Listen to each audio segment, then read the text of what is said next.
आप रेल मंत्रालय के रेल बोर्ड के सलाहकार के रूप में आपकी भूमिका रही है। ये भूमिका क्या रही है और इस भूमिका को निभाने में आपने क्या क्या योगदान दिए?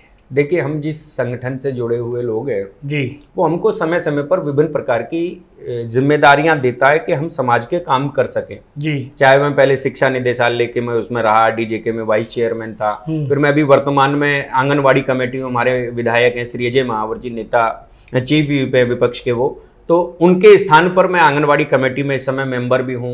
रेलवे बोर्ड में भी मेंबर में बनाया गया जी, केंद्र सरकार में। तो इस प्रकार की जितनी ये जिम्मेदारियां हमको दी गई समाज का हित करने के लिए, जो लोगों को सुविधाएं नहीं मिल पा रही उन सुविधाओं को पहुंचाने के लिए सरकार और जनता के बीच की कड़ी के रूप में हमको लिया गया। तो जब जब सरकार को आवश्यकता होती है या अन्य किसी भी विभाग को, डिपार्टमेंट को आवश्यकता होती है, तो हम अपनी सलाह के माध्यम से, अपने कार्यों के माध्यम से जनता की आवाज को उठाकर उन तक पहुंचाने का कार्य करते हैं। हमारा केवल यही भूमिका होती है कि हम बीच की कड़ी के रूप में, मध्यस्थता के रूप में सरकार और जनता के बीच में मध्यस्थता का काम करते हैं। बहुत अच्छी बात है। जनता की समस्याएं, आप लोगों की समस्याएं, महिलाओं की, बच्चों की समस्याएं आप सरकार तक पहुंचाते हैं और उनका समाधान। जैसे मैं एक उदाहरण देता हूं, मैं जब आरडीजे के स्कूल में था जी, तो दिल्ली सरकार का वो स्कूल था।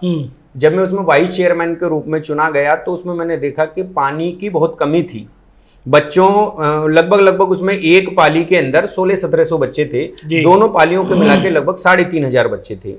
पानी की टंकी उसमें मात्र 1000 लीटर की थी। आप कल्पना कीजिएगा, बहुत बारीकी से बात को समझा दूं, 1000 लीटर की मात्र टंकी थी जिस समय मैं उसमें स्कूल में वाइस चेयरमैन बना, और उसमें 70 लोगों का स्टाफ था। भयानक गर्मियों में आप कल्पना कीजिए, और उसी 1000 लीटर में देखिए पीने का भी पानी, उसी 1000 लीटर में टॉयलेट का भी पानी, उसी 1000 लीटर में बच्चों के बर्तन धोने का, लंच में, बाथरूम में भी पानी। आप कल्पना कीजिए, वो 70 का जो स्टाफ था ना, उन स्टाफ को भी 1000 लीटर पानी कम पड़ता था।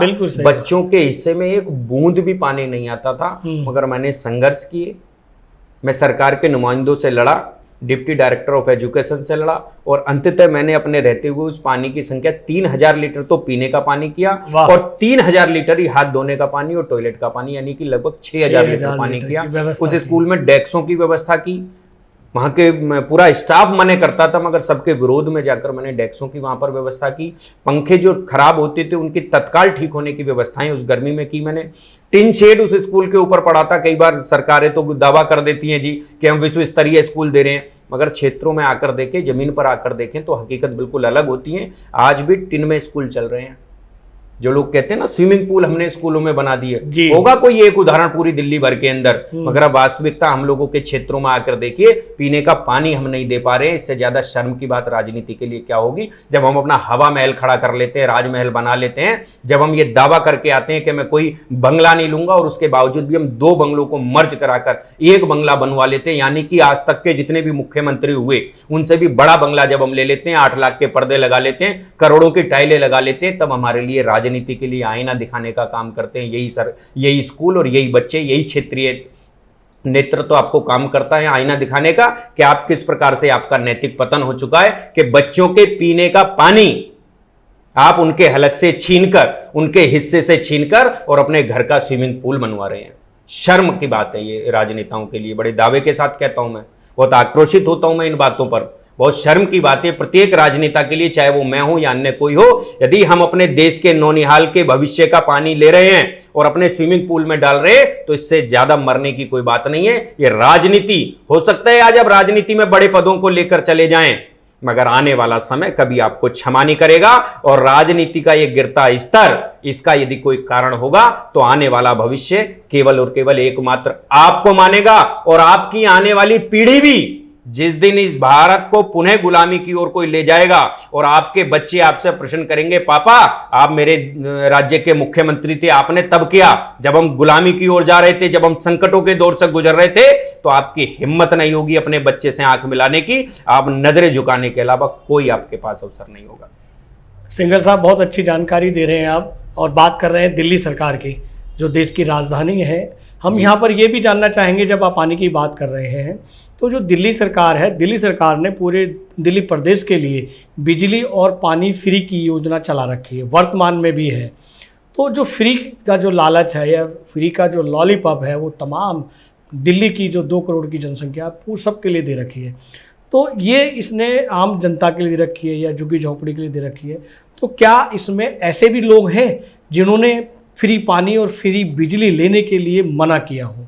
बिल्कुल, देखिए वैसे तो विषय राजनीति में चला जाएगा, हम साहित्यिक चर्चा के लिए बैठे हैं, पर फिर भी राजनीति और साहित्य भी जुदा नहीं है जी। साहित्य यदि जनता के हित की बात करता है, समाज के हित की बात करता है, तो राजनीति को भी समाज के हित की ही बात करनी चाहिए। आपने बिल्कुल सही विषय रखा कि बिजली पानी जैसा ये विषय जैसे फ्री वाला चल रहा है। मैं एक बात जानना चाहता हूं आपसे, एक गरीब परिवार का तबका लगभग कितने की बिजली यूज कर लेगा अगर उसको बिल देना पड़े तो? लगभग 1000 रुपए की? नहीं, इससे भी कम। इससे भी कम, ठीक है, चलिए मान लेते हैं मोटा मोटी 1000 रुपए की बिजली एक परिवार एक महीने में लाइट में जला लेगा। आपने उसको फ्री दे दी। अब वो फ्री कैसे दी? देखिए, आपके परिवार में एक बुजुर्ग है, उसको अगर पेंशन मिलती सरकार से तो 2500 की पेंशन मिलती, 2500-3000 की कम से कम, है ना। पिछले 7 साल से हमने पेंशन बंद की हुई है। बिल्कुल, नई पेंशन नहीं बंद रही 7 साल से। बुजुर्ग पेंशन बंद है, वृद्धावस्था पेंशन, नई पेंशन बंद है, नई पेंशन 7 साल से बंद है।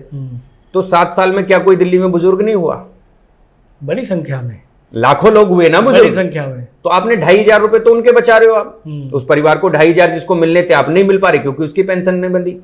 राशन कार्ड पिछले 8 साल से नहीं बने, तो 8 साल से जब राशन नहीं बने गरीबों के, तो आप मानी के लगो 500, 700, 800 रुपए का तो उसको लाभ होता अगर राशन कार्ड उसका होता। बिल्कुल, तो बिल्कुल। आपने लगभग 800 रुपए वो बचा लिए उसके।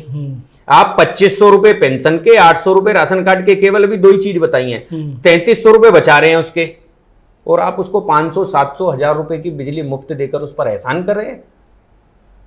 वो तो एक नादान है, उसको तो हिसाब लगाना नहीं आता, आपको तो आता है। आप तो ऐसे जालिम व्यापारी ना बनिए कि किसी के 1000 रुपए का झुंझुना देकर उससे 2500 रुपए की तिजोरी कब्जा ली आपने उसकी, 3500 रुपए की तिजोरी कब्जा ली आपने उसकी। 3500 रुपए में देश की जनता से भी ये बात कहता हूं कि आपके 3500 रुपए सरकार मारती है, तब जाकर आपको 1000 रुपए की बिजली फ्री देती है। ये वीडियो YouTube पर देख रहे हैं तो हमारे चैनल को सब्सक्राइब करें और बेल आइकन को दबाना ना भूलें। अगर आप Facebook पर ये वीडियो देख रहे हैं तो हमारे पेज को लाइक करें।